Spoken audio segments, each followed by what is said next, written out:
अस्सलाम वालेकुम। कैसे हैं जनाब? बढ़िया। अपना सुनाइए आप। हम तो अच्छे हैं, अपना सुनाइए। बस अल्लाह का करम है।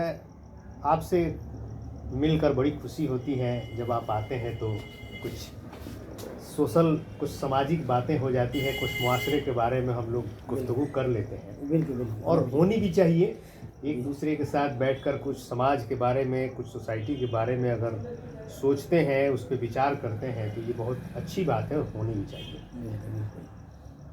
आज मैं आपसे कुछ चंद मौजू पे बात करने का जो है कि छोटा सा प्रयास कर रहा हूँ और मुझे उम्मीद है कि आपके जवाब से समाज के उन लोगों को बहुत एक अच्छी जानकारी मिलेगी जो लोग जो है अभी समाज की सच्चाई से महरूम हैं। बिल्कुल। तो मैं कुछ राजनीतिक तौर पे बात करूँगा। राजनीतिक बात यानी समाज में कुछ लोगों को कह लीजिए कि समाज के तौर पर उनकी एक खास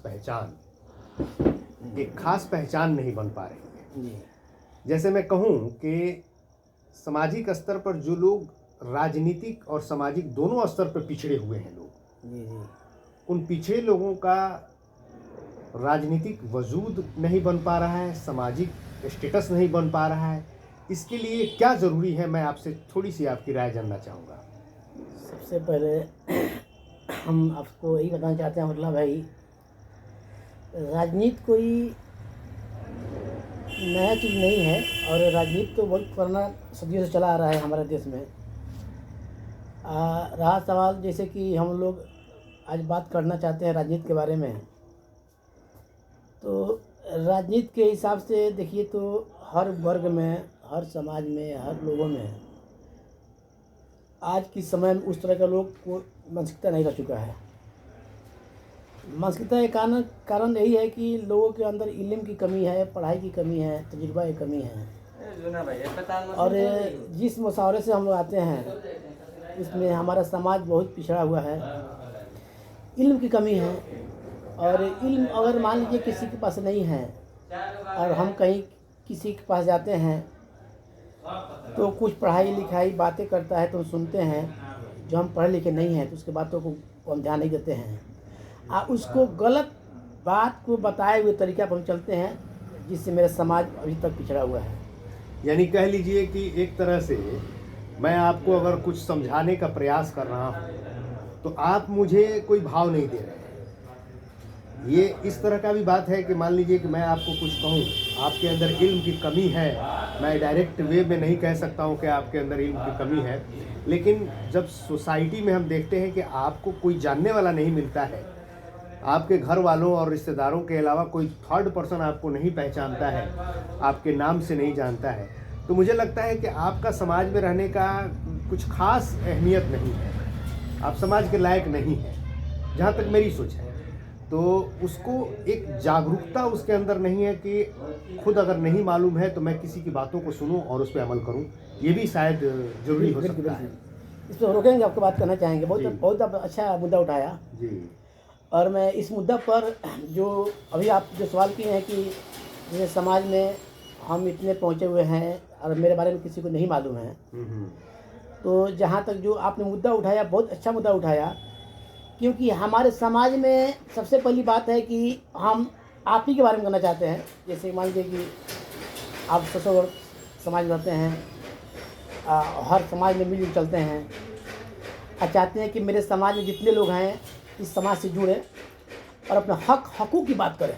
बिल्कुल बिल्कुल। हक़ हुकूक की बात जब तक आप नहीं कीजिएगा, अपने बारे में समझिएगा नहीं, तो आप दूसरों को समाज में क्या जवाब दीजिएगा? बिल्कुल सही बात। वो तो आपको पीछे पीछे घुमाएगा, कहेगा कुछ, सुनाएगा कुछ, करेगा कुछ। तो आपने बहुत अच्छा बात किया नेता जी, हम आपकी बातों से वाकिफ़ हैं। जो अभी आप समाज में अपने जो समाज में चर्चा और पूरे क्षेत्र में चला रहे हैं, आपकी कोशिश भी है, आपके हम सोशल वर्क माध्यम से देखते भी हैं। हमें खुशी भी होती है कि आप जैसे ज़िला में अगर मानते हैं कि 10-20-50 लोग इस तरह का हो जाए, जो हमारा समाज पसमंदा समाज है, जिसको हम लोग पसमंदा समाज कहते हैं, आपके जैसे लोग अगर 10-20-50 हो जाए तो हमें लगता है कि आने वाले समय में राजनीति में हम लोगों का पूरा पूरा सहयोग और हिस्सेदारी मिलना चाहिए। मेन मकसद है ये मेरा कहना है। जैसे कि अभी हम लोग समाज इतना ज़्यादा आबादी में है, आबादी में रहते हुए भी आजकल देखा जाए तो तालीम की कमी नहीं है। तालीम के अलावा हर बिजनेस में लोग मसाला आजकल सही हैं, लेकिन मसला जब समाज में हम लोग निकलते हैं कि एकजुट करने के लिए, अपने हक हकूक़ की बात करने के लिए, तो सबसे पहले हमारे समाज में लोगों को जो दिल में डर है ना, तो डर बहुत बड़ी चीज़ है कि ना बताइए हमसे बहुत नज़दीकी है और मुझे जैसे कहेंगे वैसे करेंगे हम। लेकिन उनको समझ में नहीं आ रहा है कि हम जिस समाज से आते हैं, हमारे मुल्ला भाई हैं, हमारे डॉक्टर साहब, कुछ मैं अपने आप को मानता हूँ, ऐसे जिले में बहुत लोग हैं। हम लोग मेन विचारधारा है कि आपस में मिलजुल कर एक संगठन को बनाया जाए और संगठन के साथ जो गरीब तबके लोग हैं, जो मजबूर लोग हैं, उसको इस धरातल पर लाया जाए। यही मेरा कहना है।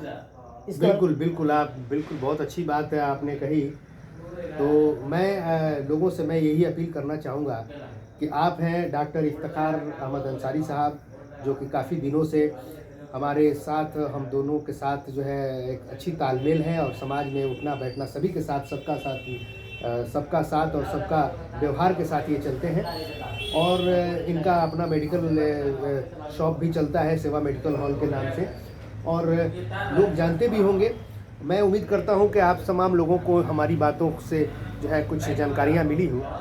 लेकिन मेरा आप लोगों से एक अपील है, समाज के लोगों से एक अपील है, पासमानदा समाज के लोगों से खासकर अपील है कि आप अपने मुस्तकबिल के बारे में खुद नहीं सोचेंगे तो दूसरा कोई भी सोचने वाला अपने मुस्तकबिल के बारे में सोचेगा, आपके लिए नहीं। जैसे मसलन मैं किसी की शिकायत नहीं कर रहा हूँ, किसी को क्रिटिसाइज नहीं कर रहा हूँ, किसी गैर पासमानदा बिरादरी के बारे में मेरा कोई गलत फहमी और गलत इख्तलाफी नहीं है। मैं सिर्फ ये कहना चाह रहा हूँ कि आप अपने घर में अपने बच्चों को पढ़ाने के लिए जो जी तोड़ मेहनत करते हैं, आप सोचते हैं कि मेरा फलाने का लड़का अगर डॉक्टर बन गया तो मेरा भी लड़का डॉक्टर बने। आप सोचते हैं कि फला मेरा पड़ोसी है, मेरे गांव में कोई इंजीनियर बन गया तो मेरा भी लड़का इंजीनियर बने। तो मेरे भाई, मैं आप लोगों से यही अपील करना चाहता हूं कि जब आप इतना सोचते हैं अपने बारे में, तो कम से कम अपने समाज के बारे में ये भी सोच लिया करें कि आपका भी राजनीतिक तौर पर दीगर तमाम पार्टियों में आपके लोगों को भी पूछा जाए, आपके लोगों को भी इज़्ज़त दी जाए, आपके लोगों को भी जो है बैठाया जाए, आपके लोगों को भी जो है विधायक, सांसद और जो है राजनीतिक जो है पोस्ट पर बैठाया जाए, उनको जगह दिया जाए। उनका हक अधिकार, चूँकि संविधान का एक स्ट्रक्चर है जिसको हम तमाम लोग फॉलो करते हैं, दीगर तमाम बिरादरियां फॉलो करती हैं, चाहे वो किसी भी जाति धर्म से हो। तो मेरा आप लोगों से ख़ास अपील है कि आप लोग अपने बारे में सोचें, अपने समाज के बारे में सोचें, जहाँ भी रहें मिलजुल कर रहें, प्रेम के साथ रहें, सबका साथ, सबका विश्वास के साथ, और देश की अच्छाई में, देश के विकास में अपना योगदान निभाएं। और फिर एक बार कहूँगा कि अपने मुस्तकबिल के बारे में आप खुद सोचें, अपना मुस्तकबिल खुद तैयार करें। जय हिंद, जय भारत, खुदा हाफिज़।